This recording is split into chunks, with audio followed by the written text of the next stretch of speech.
Hi and welcome back to another Rock the JVM video. I'm Daniel, and in this video we are going to address self-types in Scala real quick.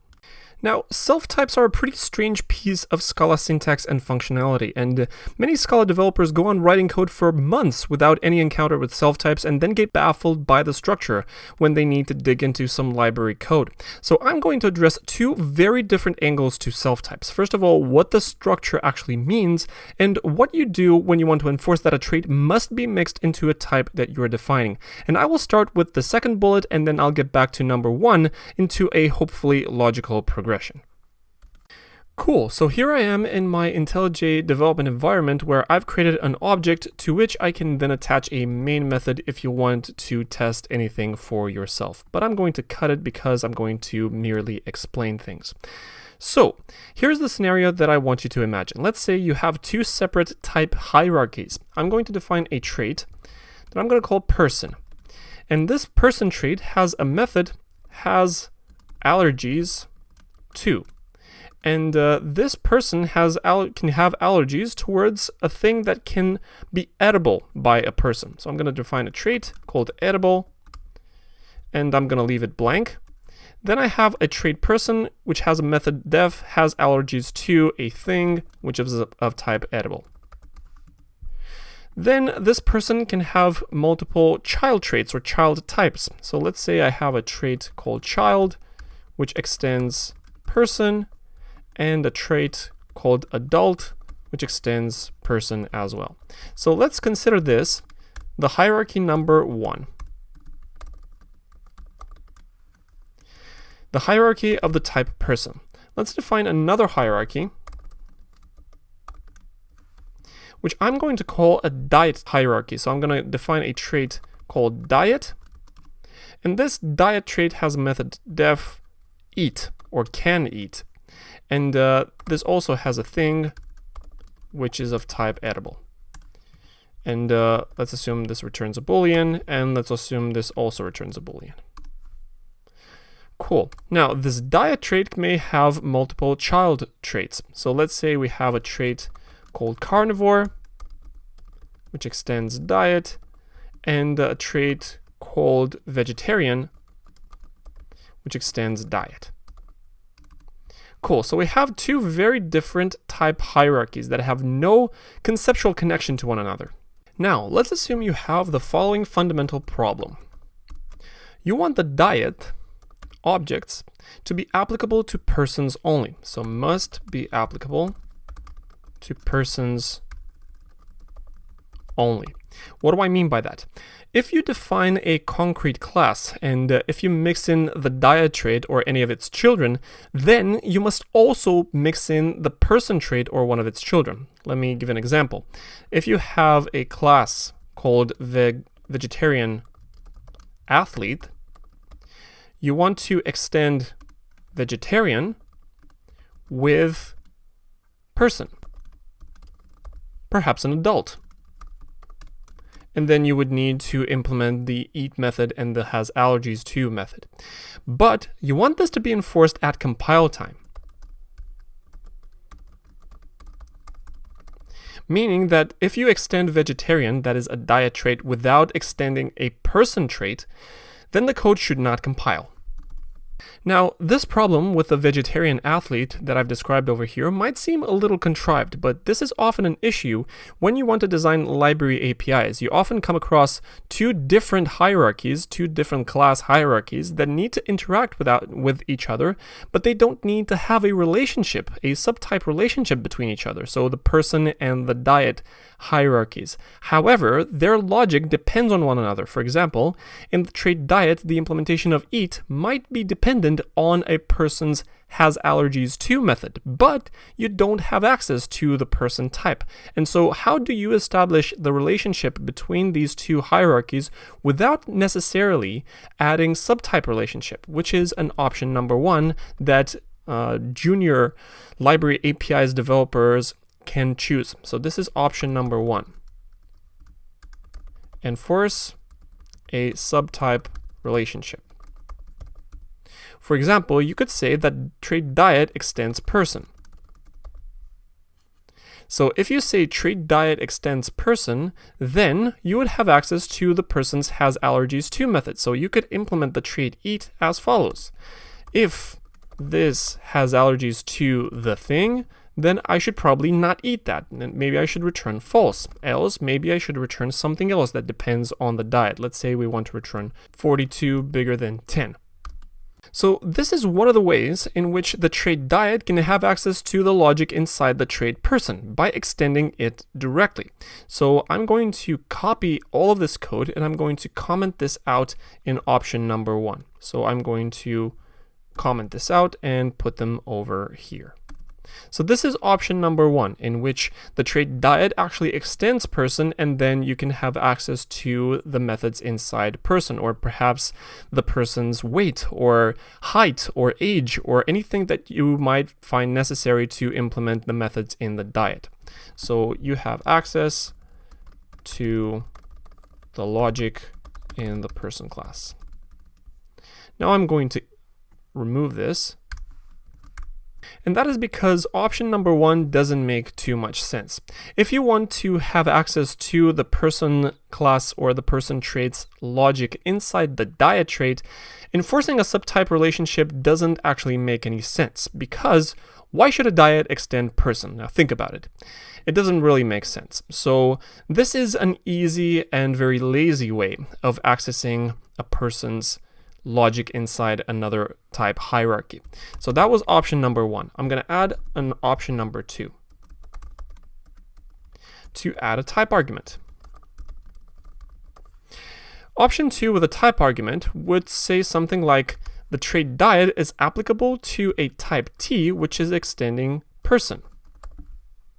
So the trait diet needs to have a type argument T, which must be a subtype of person. This is how this generic type argument is read. Now, notice here that the other traits do not compile because they either need to be specified with a very concrete type argument or they need to be genericized themselves. So I'm going to say carnivore of T, which is extending person, extends diet T, and then vegetarian with T deriving from person, extending diet T. Or perhaps you want to have the type argument the other way around. Maybe you would have the trait person with a type argument D, which is subtyping from diet. Something like that. But I will keep one type argument here just for the sake of example. So let's assume that in option number 2, we add a type argument to diet. Well, this adds a degree of separation by adding the type argument as mentioned, but it has its own problems because while you might have access to the person type, you don't have access to the person's methods, because in order to access or actually call a person's method, you would need a person instance. And so you would need to have some kind of constructor argument here in the trait, like p calling person, which is not possible in Scala 2 at the moment. In Scala 3, you will have access to this kind of structure where you would have a constructor argument so that you can have access to the person's has allergies to API method.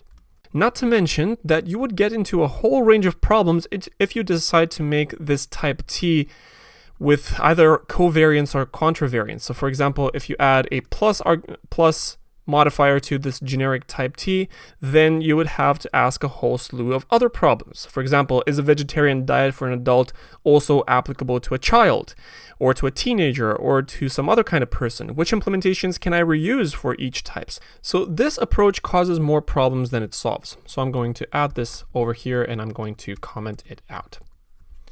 Cool, so that was option number 2. Let me remove the type arguments. So I'm going to remove the T everywhere. So diet T and diet T. And I'm going to introduce option number 3, which is baked into Scala. So I'm going to say option number 3, which is called a self-type. Watch what I'm writing. I'm going to say that trait diet has the following marker to the compiler. It looks like a lambda and it shows something like this.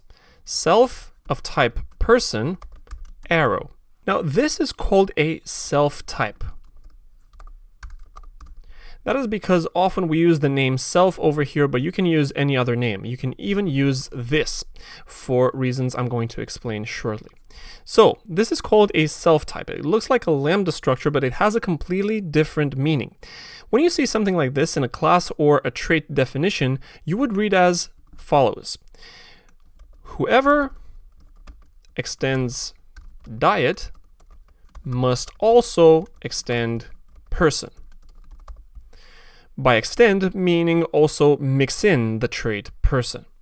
So this is just a marker to the compiler that whichever trait or whichever child type of diet you might create, you must also mix in person as well, which is one of the reasons why this code doesn't compile anymore, because the trait carnivore extends diet, but it doesn't extend person. So I'm going to say that trait carnivore extends diet with person. And now the code is fine because it satisfies the type constraint. So in our problem with the vegetarian athlete, we would create a class, vegetarian athlete, which extends vegetarian with adult. And in this case, we would need to implement the has allergies to and the eat method. So let's say we have a method has allergies to, and we would return false, for example, and in def eat, we wouldn't need to implement anything because I'm going to show you something. Once you add this self-type marker in a trait, you can then use the self object, meaning this, with the functionality of a person class. So I'm going to implement this eat method as follows. If the self has allergies to the thing, I should return false. Else I would return an expression like 45 bigger than 32. So notice that once I've added the self, which is of type person, I have access to the methods in the type person. Why does this work? Well, this is a marker to the compiler saying that whoever ends up implementing diet will also end up implementing person. And so whichever concrete type implements diet, it will also have access to the method eat, which will also have access to the method has allergies to. That is why I can access the methods in type person with this self reference, which I can also rename as this. Self is also an alias for this. And I think it's a little bit clearer now, because if I say that trait diet must also mix in person for whoever ends up implementing diet, then the reference to this also has access to the methods in trait diet and in trait person because of the type constraint that I've added. This is why I have access to the has allergies to method. So this is a type constraint, even though the trait diet and trait person otherwise have no conceptual relationship. So I hope this makes sense. Now at the end, I'm going to put this hierarchy over here and I'm going to comment it out. Cool. So I hope this makes sense. Now, people constantly ask me what the fundamental difference between self-types and inheritance is, aside from the scenario described in option number 1. Why can't we solve this with plain inheritance? That a student actually asked me in one of my in-person trainings. And the fundamental difference is subtle. Here's a quick remember this lesson. So if I have a trait animal and a trait dog extends animal, then what I mean by that is that a dog is an animal. So the is a relationship you probably remember from standard object-oriented principles. But if I said that trait diet, I actually say diet 2, has a self-type of person, we say that a diet requires a person. So this is the fundamental difference between inheritance versus self-types. And self-types are a powerful tool to enforce type constraints in Scala, and I hope you're now equipped with it. Alright, so I hope this was useful. I'm Daniel, and you can find this article at rockthejvm.com/blog in written form, and you can follow me on Twitter and LinkedIn with the links in the description attached to this video. Now, I'm dying for feedback, so please leave yours in the comments, and if you like this video, go ahead and subscribe, because more videos like this will be coming soon. Until next time, thank you for watching.